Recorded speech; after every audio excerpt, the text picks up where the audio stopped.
It's time for the Daily Stand Up Podcast presented by Agile Dad with your host, Lee Henson. Without any further ado, let's get started.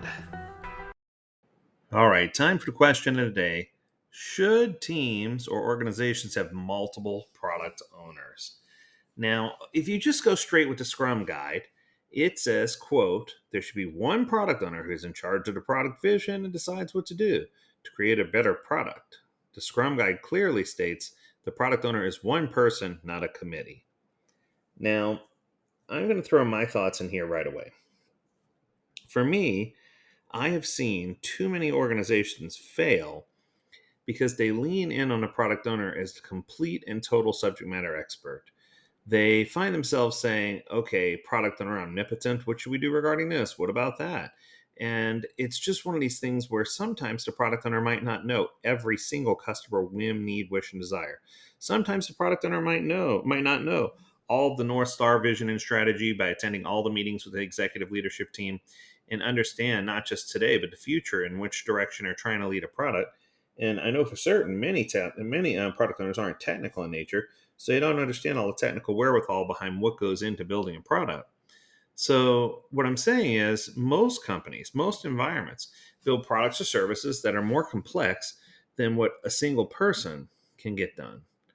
And it's really, really interesting because then the Scrum Guide leans in and says that the team should assist the product owner to get where they need to be. And it says this, here's the quote.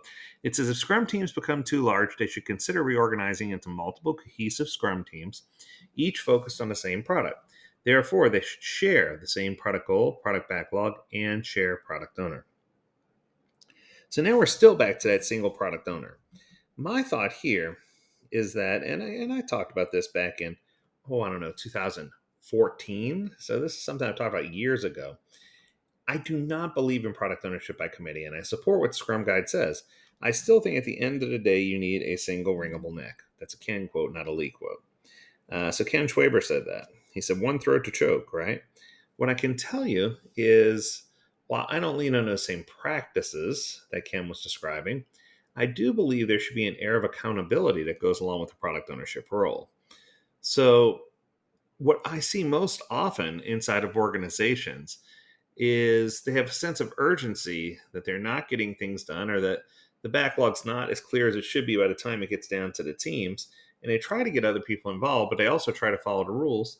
And, while I appreciate that they don't nominate multiple product owners, some organizations lean in on a project or a product manager. Some other organizations lean in on a product owner and a subject matter expert, a SME. And I'm not saying that those are always wrong and will always fail, but what I am saying is that more times than not, if you put the subject matter expert shoes on someone, they tend to become omnipotent or they tend to feel like they're omnipotent, like they know everything. So it's important for us to characterize and really understand how to deal with those situations should they arise. So the trick is when environments become more complex, the fact is it's going to be challenging. It's going to be challenging to keep up transparency. It's going to be challenging to keep up with all the stakeholders. It's going to be challenging to discuss the needs. It's going to be challenging to keep up with the consumer. So I think that as you wind up in a position where you're eventually going to have to scale, it only makes sense to scale the product owner role as well.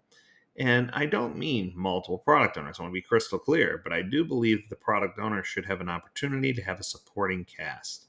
And that cast needs to be more than just a team. There are a lot of people who are team members that don't really want to take time to stop and talk to someone else who is in a different position and say, hey, here's what's going on. So what I'm trying to say is the teams oftentimes, don't know. Well, the teams can fill in from a technical perspective, but oftentimes stakeholders don't know the whole picture, and the product owner is not omnipotent. So what winds up happening is if you don't have representation from each of those three groups, you're going to wind up putting yourself in a little bit of a pickle. And I guess the easiest way to break it down is this: a single product owner can't participate in all the meetings. Period.